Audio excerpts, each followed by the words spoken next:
Apparently having certain enemies in video games be bad is now poor game design according to everyone's favourite YouTube channel Extra Credits, aka the channel who has made some incredibly shitty takes about how video games like Battlefield are quote unquote normalizing Nazis, and now apparently having certain enemies in video games evil is bad game design because, as we all know, Doom has terrible game design due to the race of demons being labelled as evil, and obviously that is not remotely true, so without further delay, I'll let the video play. If you paid attention to the game's discourse on the internet during 2019 and 2020, you might have noticed a reoccurring argument about some species from fantasy media, specifically orcs. I'm gonna be completely honest, I've never seen people discuss how orcs being evil in video games is bad game design, and I highly doubt anyone watching this video has, because this isn't something normal people care about. Normal people don't care about how fucking orcs are portrayed in video games, since they're just fictional beings with absolutely no correlation to the real world other than stories and myths.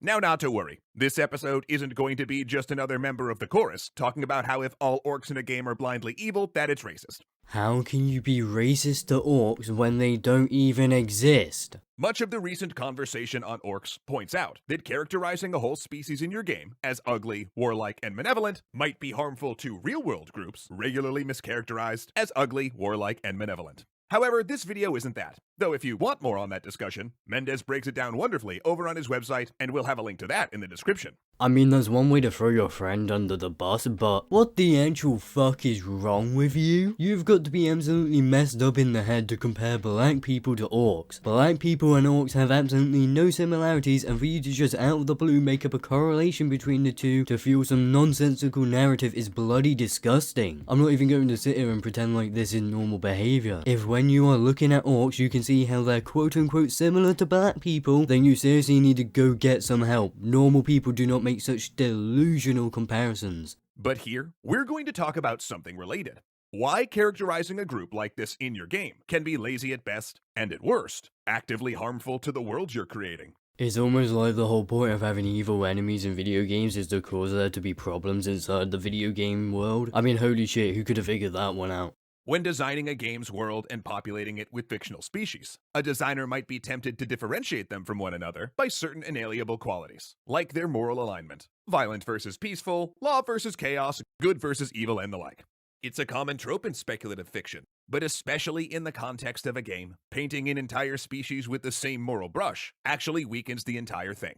No, it doesn't. Most people aren't hyper-analyzing every game they're playing like you are, and even if they are hyper-analyzing, they sure as hell won't be drawing the same nonsensical conclusions as this guy was when writing his script in order to stir up controversy and boost interaction with the Extra Credit YouTube channel. This idea that a certain subgroup, like race, nationality, or sex, has inalienable traits, is called biological essentialism, or simply bioessentialism. You'll notice in videos like these, they'll throw around buzzwords in order to sound sophisticated, and like they have any idea about what they're talking about. But the problem with bringing real world stuff, like biological essentialism, into video games is that video games aren't the real world. But for some reason, that obvious fact flies right over this guy's head, and he pretends like your average human being is too incompetent to differentiate the difference between the real world and a video game. Your average human being can 110% tell the difference between a video game and the real world, but that basic fact is somehow lost on this guy. And it's a valid way to talk about qualities like how many legs an animal has, or whether it can fly.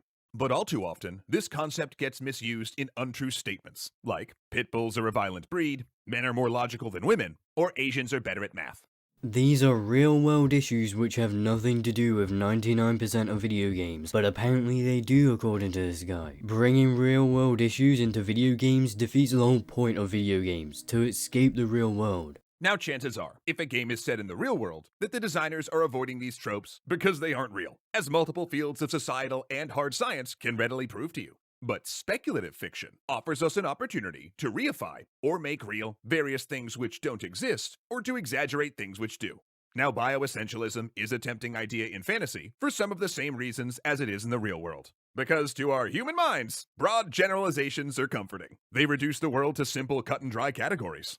All orcs bad, all elves good, root for these folks, not for these folks. I don't think he could have picked worse examples. Whenever I've come across films or shows with elves and orcs, in them there's always been an evil elf trying to overthrow the king or some shit like that. But either way, the idea that it is bad game design is completely moronic to say the least. How is it bad game design to not overcomplicate everything? Sure, if this was happening in the real world, then sure, it's bad and it's going to negatively affect people, but this is in fucking video games and about fictional beings that don't exist in the real world. No sane individual is going to suddenly believe all white people are bad because a video game says orcs are bad, and if they do, they more than likely have some serious mental issues. Usually in games with orcs and elves, they've been at war for centuries, and it's because they had a falling out ages ago. Orcs weren't always evil in most of these games, and they turned evil over time. He's complaining about overgeneralization within video games whilst overgeneralizing video games themselves. But just like in the real world, bioessentialism can present problems in fiction as well, specifically a moral one. The idea that a sapient species can inherently tend towards good or evil acts, or lawful or chaotic ones, and that moral essentialism actually undercuts the greatest strength games can bring to storytelling: the player's own power to make meaningful, interesting choices and judgments for their characters, including moral ones. Not every single game has to be a role-playing game, my guys. Some games can benefit from being cut and dry. Not all games have to be complicated, and it's not always a bad thing for them to be simple. And in turn, if a group of orcs, for instance, doesn't even have a choice about their actions, are they actually evil? Because look, if a person, say, destroys a house, we call that evil because they chose to do so. But if a tornado destroys a house, well, I mean, is wind evil? No.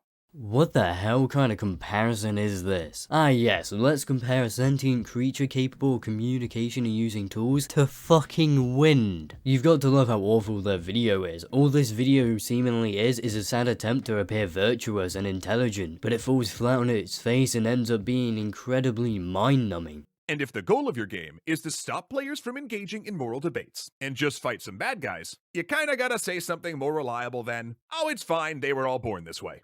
No you don't, it's a bloody video game and it doesn't have to have any focus on morals whatsoever. You can make a good video game without introducing morals into it. Just look at Pac-Man, Super Mario Kart, Minecraft and so on. None of them deal with morals and yet they're considered great games. A video game does not have to deal with complex ideologies as well as morals for it to be good. All it has to do is to be fun. Fortunately, the real world's made progress on this problem, because sometimes in this day and age, people actually bear visual signifiers which say, I'm evil, not because of where I was born, but because of the choices I've made, such as Nazi uniforms and clan hoods. Then in fiction, we have things like the Hydra logo, a clear visual signifier, but one that denotes choice, not birth.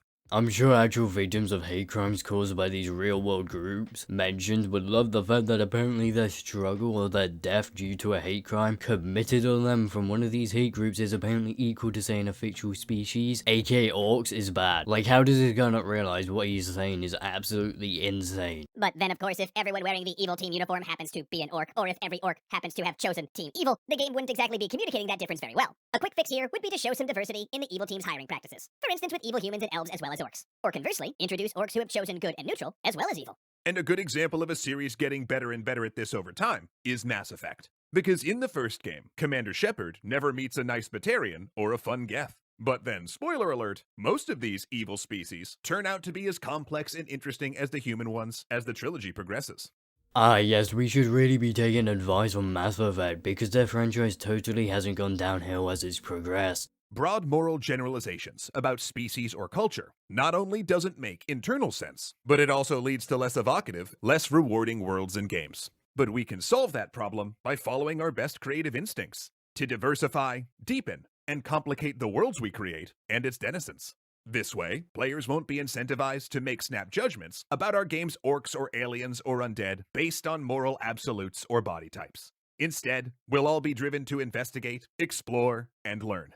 This is the same type of logic you see soccer mums using when claiming video games cause violence. Not every video game needs to teach the player a bunch of moral lessons, and either way, if someone somehow makes the connection between orcs and black people like you did, then it would be very easy for me to point out that those people more than likely were already racist, but just wanted an excuse to latch on to express their racist beliefs, and would find any excuse anywhere they could, even if all orcs weren't quote-unquote portrayed as evil with within video games. Now the rest of his video is quite literally just an NordVPN ad, so thankfully we have finally reached the end of that god awful video. So with all of that said, please do not forget to do all the things YouTubers love to beg you to do, aka go check out my Twitter, Discord server, as well as like, comment and subscribe so that I can see you all in my next video.